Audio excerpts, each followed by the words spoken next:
Hola, ¿cómo les va? Estamos, bueno, por supuesto, en el marco de lo que significa el 3 de febrero, que es una fecha realmente muy importante, y por ese motivo estamos en nuestro programa con Gastón Buet, que es el titular de la asociación Amigos del Campamento Calá. Y qué mejor que Gastón para hacer referencia justamente a lo que significa este día 3. ¿Qué tal, Gastón? Buenas noches. ¿Qué tal, Jorge? ¿Cómo te vamos? Bueno, si bien es cierto que hay dos acontecimientos importantes que coinciden en una misma fecha, convengamos que bueno, uno tiene un impacto muy fuerte a nivel provincial. Sí, pero porque todavía no hay conciencia de lo que fue. Es decir, si bien el 3 de febrero coincide en dos batallas, no se puede comparar la magnitud de la trascendencia que tuvo una batalla que duró un minuto, la batalla del minuto famoso, sí, con la batalla que definió la organización del país, ¿no? Claro. Que movió 30.000 o 50.000 hombres en el campo de batalla.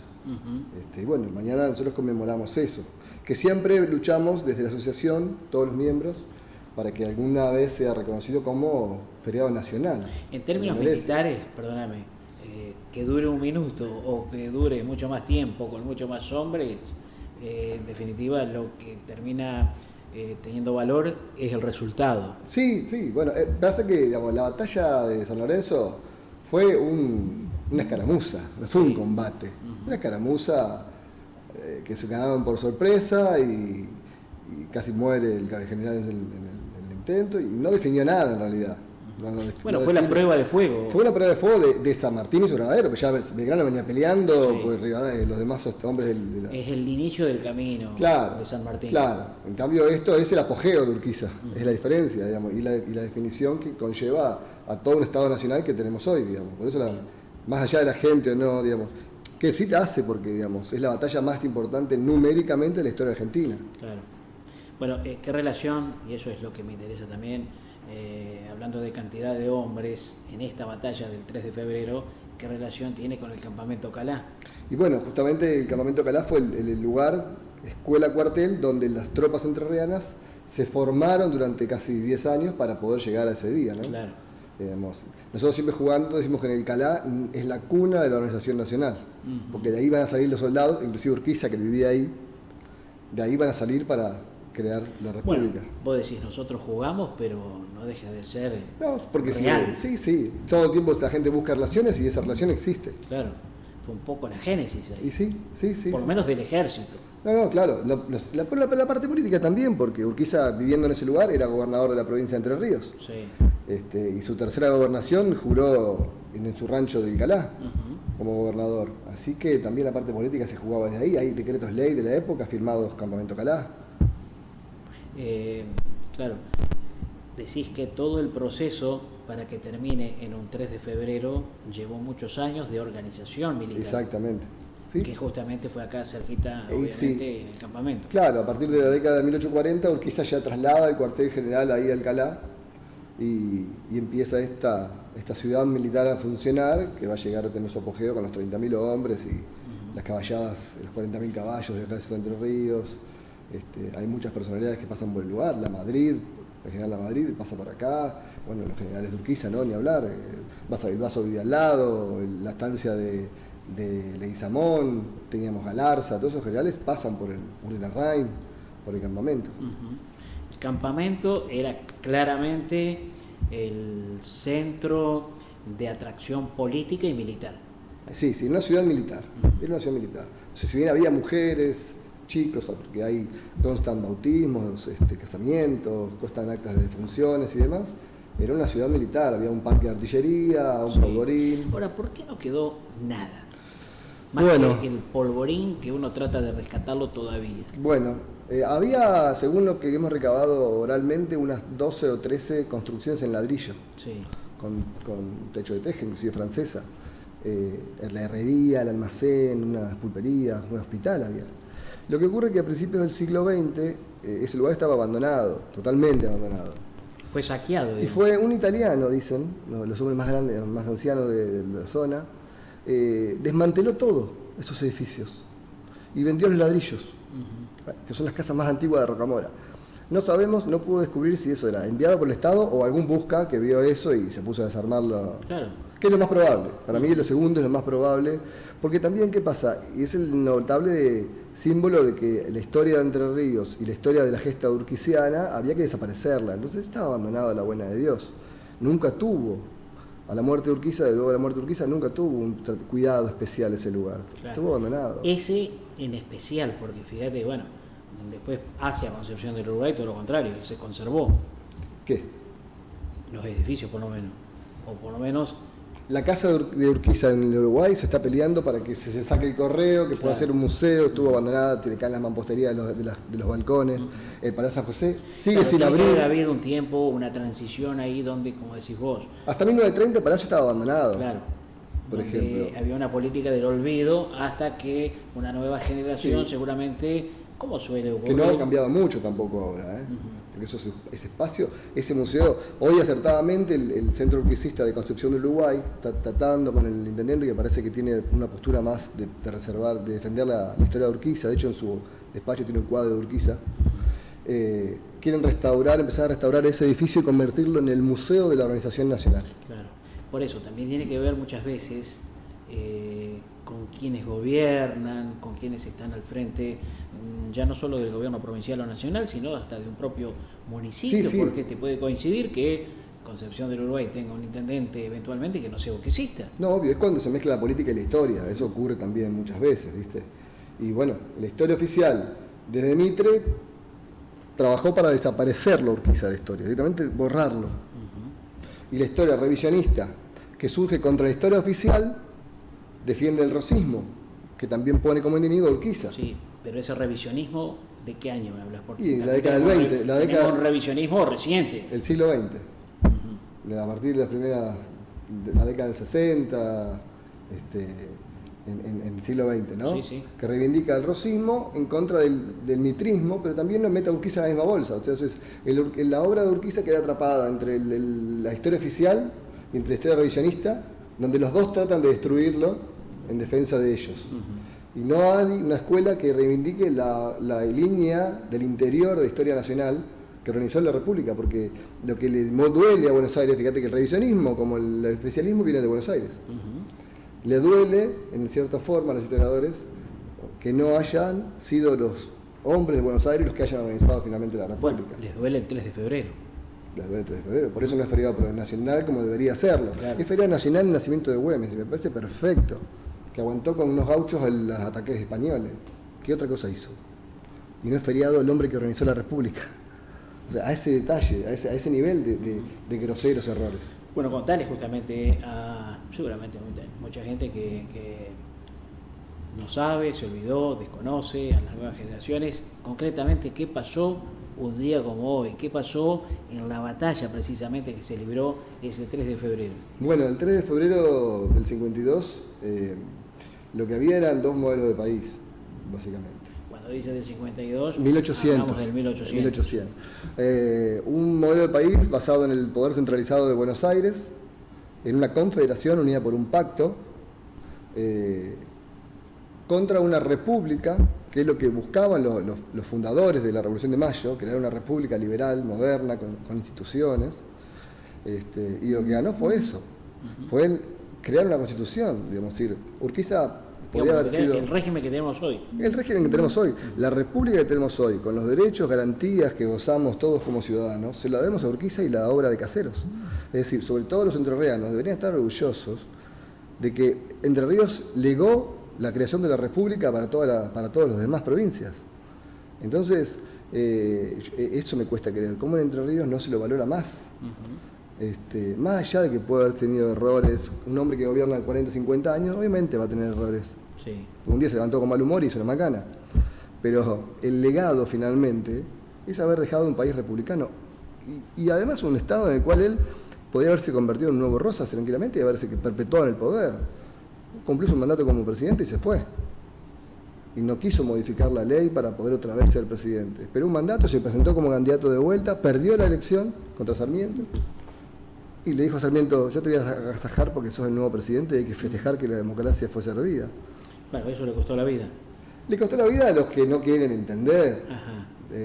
Los que no querían entender que se había acabado el tiempo de la lanza, que había ley. Claro, ese acercamiento con Sarmiento significó, digamos, una señal de unión nacional. Sí, pero la justificación, ¿cuál es? A ver, ponele que hoy, no sé, Bordet se candidatea a presidente y pierda con el gobernador de San Luis. Lo invita al de San Luis y entonces digan, entonces hay que matarlo a Bordet porque invitó al chabón este. Así se arreglaron las cosas, Claro, evidentemente. sí, pero ya no. O sea, evidentemente había hombres de la época que no habían entendido que la ley, ahora había ley. No se podía arreglar a 2 tiros. Eso era antes de la Constitución, justamente. ¿Y el jordanismo por qué no lo entendía de esa manera? López Jordán no lo entendía, primero porque yo creo que López Jordán no lo quería entender. Jordán entendió, sí, que mientras Urquiza estuviera vivo, él no iba a ser nunca gobernador de la provincia. Porque es cierto que si bien había una república, las instituciones seguían siendo de corte paternalista, el voto era cantado, digamos, empezaba a funcionar una república.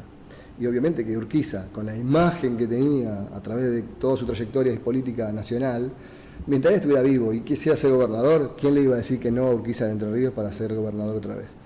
Y él se da cuenta, Jordán se da cuenta de eso, entonces tiene que buscar argumentos para acusar a Urquiza de traidor y justificar el asesinato. Lo acusa, por ejemplo, de haber negociado con Brasil. Y él, Jordán, en su segunda revolución, tranza con brasileros para hacer la revolución. O sea que usa los mismos argumentos por los cuales él mata a Urquiza en la primera revolución. Bueno, muy propio de la política. Sí, todo, obviamente. Sí, bueno, eso. Salvando las distancias que, bueno, hoy los argumentos pueden ser los mismos, pero ya no se matan. Por suerte sin armas. Claro, esa es la diferencia, ¿no? Claro. Y lo que hizo Jordán legalmente es un golpe de Estado y un acto de sedición. Y en última instancia le da a Buenos Aires y a la Nación las herramientas legales para intervenir en la provincia de Entre Ríos. Que gracias a Urquiza cuando Urquiza se retira de Pavón, pacta con Mitre y le dice, Entre Ríos no se toca. Entre Ríos es la única provincia que mantenía su ejército propio, porque Mitre nacionaliza el ejército, pero Urquiza mantiene ejército. Entre Ríos era independiente en ese sentido. Y no le toca a la provincia, no se interviene. Y Entre Ríos, a la muerte de Urquiza, era la segunda provincia con el PBI más alto de la República. Lo único que provocó Jordán asesinando a Urquiza fue abrir las puertas para que sí, ahora sí pudiera el Estado Nacional intervenir esta provincia rica y someterla como a las otras. Claro. Y llevarla a lo que soy. ¿Cómo fue ese 3 de febrero en términos militares estrictamente? ¿Cómo fue la batalla? ¿Cuánto tiempo duró? Bueno, la batalla, acordate que el cruce del río Paraná, que es una de las epopeyas más grandes de la historia militar argentina, no desmerecemos el cruce de los Andes, pero la gesta de Caseros, mover 30.000 hombres, atravesar un río con un delta y no es siempre partiendo de la base que arrancan acá. Primero van a la banda oriental. No digo, pero vuelven y tienen que ir para allá de vuelta. Ese ejército arranca en Rocamora. El ejército, la parte entrerriana, correntina, sí. Y es así. Bien. La parte brasilera se va van por el río. Bien. Se suman en Santa Fe otros. Bueno, el cruce del Paraná, fundamental. Sí, es una cosa, también una epopeya. Sí. ¿Cómo se produce ese cruce? Y arranca el 24 de diciembre a la noche y termina el 6 de enero el cruce. Los hombres cruzaban a nado con sus caballos, en el Calá tenían que aprender a nadar, justamente para eso, y no se ahogó un solo jinete en el cruce de ida. Si se caían del caballo, se agarraban de la cola del caballo y seguían con el animal, cruzaba el ganado en pie para comer. ¿Dónde fue exactamente el paso? Y sería cerca de Diamante, en un lugar que se llama Punta Gorda, que es una angostura antes de que empiece el predelta, que era un lugar conocido, digamos, siempre habían cruzado las tropas de Lavalle, por ejemplo, en la invasión de Entre Ríos, cruza por ahí. Sí. Ya era un paso, digamos, era un paso conocido, establecido. Así como el paso Vera acá en Uruguay. Establecido. Claro, lugares menos profundos, más angostos. ¿Viste? Pero con riesgo siempre, ¿no? Y cuando llegan las tropas a Buenos Aires, prácticamente la batalla estaba definida. Y no es que bajan derecho así. El ejército abre se abre hacia el interior de la provincia de Buenos Aires y entra a Buenos Aires por el oeste. Porque los hombres de Rosas venían retrocediendo en retirada, quemando los campos para que no hubiera pastura. Entonces el ejército hace todo un giro y entra por Morón, bien por el oeste, por Luján, Chivilcoy, Luján y Morón. Y el combate más importante se produce... tuvo que hacer toda una vuelta importante, claro, de muchos más kilómetros. Muchos más kilómetros. El día primero, ayer, se produce lo que se llama el combate de los Campos de Álvarez, que era más o menos el combate del Puente de Márquez, que es histórico, en ese lugar, el Puente de Morón. Ahí Urquiza vence a la caballería de avanzada de Hilario Lagos. Y no los destruye a todos, deja ir a un grupo de esos hombres.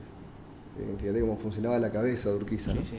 Al otro día, el 3, llega al combate y Sarmiento dice que estaba con un catalejo, Urquiza mirando el horizonte así del ejército enemigo, y dice a un soldado, venga que estoy buscando a la caballería de Lagos. Porque sabía que estaban desmoralizados.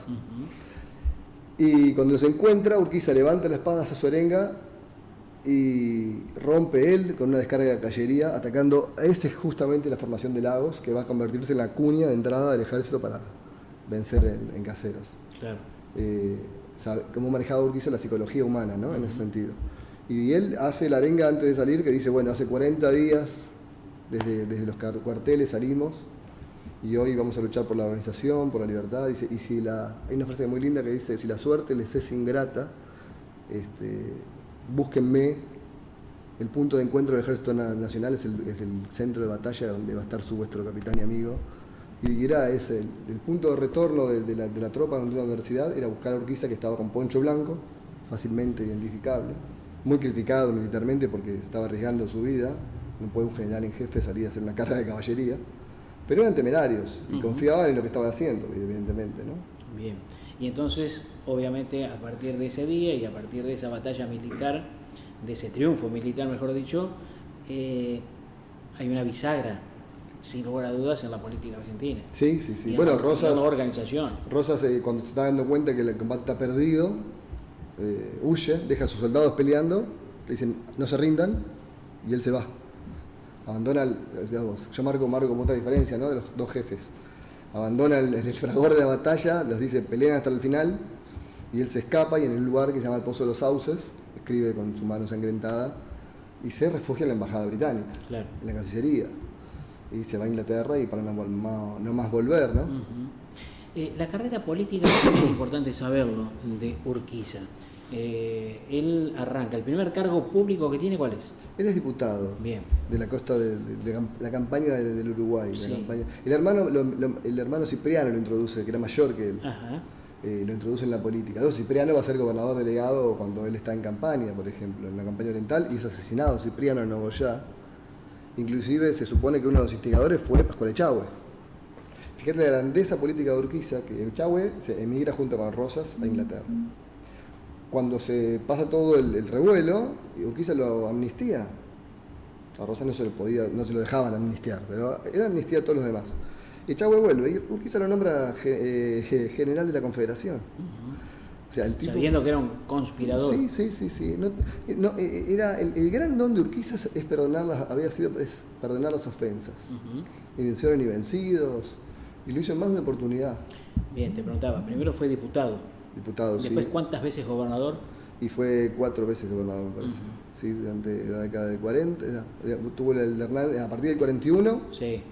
cuando Paz invade la provincia, hasta el 70. Bien, Con la alternancia del tiempo que fue presidente. claro. ¿Y a vos qué te produce cuando dicen el sillón de Rivadavia? Como que... No, eso es una pavada. Eso es un intento de la historia oficial de eliminar. Claro. A ver, Como, ayer o sea, contaba. la escuela te enseñaba que el primer presidente siempre fue Rivadavia. Sí, y en todo caso faltarían otros, porque estuvo Pedernera también ahí en el sillón. Y en realidad el primer presidente constitucional fue Urquiza. Aparte, el puesto de Rivadavia fue un nombramiento de apuro, temporal, nunca nadie lo corroboró, no fue certificado, duró unos meses. Fue una cosa porque estaba en guerra con Brasil y necesitaban un tipo que dirija la guerra. Pero nada más, el primer presidente es él. Y la Constitución tenía 200 artículos cuando Mitre unifica la República y traslada todo a Buenos Aires. Sin embargo, Mitre ignora esos 200 artículos y arranca la Constitución de vuelta. O sea, fíjate, el intento de borrar todo lo que había hecho Urquiza, dentro de esas leyes que habían hecho acá en Entre Ríos, estaba, por ejemplo, la ley que reconocía a los hijos naturales con derechos. Y Mitre la elimina también esa ley, por ejemplo. Sí. ¿Viste? Por último, y ya que hablamos de Urquiza, y siempre lo pregunto, ¿es mito, es realidad esto de que tenía tantos hijos? Mirá, él tuvo 23 hijos. 23, pero le Sí. atribuyen muchos más. Sí, bueno, pero la leyenda negra se escribía desde Montevideo cuando él era un hombre de Rosas. 23, para esa época, dentro de todo, es Sí, normal. era normal. Sí, mis abuelos eran 18. Por eso digo, Pero es probable que el poder seduce. Es probable que estuviera con una mujer cada vez que tiene ganas. Estamos en otro contexto, ¿no? Y que la mujer le apareciera al año y le dijera, general, es suyo. Bueno, tomar unos campos y unas vacas Pero vos fíjate que hay un montón de gente que es Urquiza, y sin embargo hay otros que son de Urquiza. Sí. Los de Urquiza son de Urquiza. Ajá. Los Urquiza han adoptado el apellido. ¿Sí? Entonces, esos no se sabe, son esos justamente. ¿Viste? Claro, pues ya estamos hablando de una quinta generación. Sí, no había árbol genealógico, no había ADN, no había nada. Claro, lógico. Quizás había estado con esa chica, y bueno, no le costaba nada con el poder económico que tenía ese hombre, darle algo en gracia, ¿no? Sí, pero también, tampoco había registro de civil. todos modos tenía su familia establecida. Sí, él se casa después de Caseros. Ujú. El 53 se casa, creo, me parece 53. Pero se ve que en la época se manejaban de esa manera.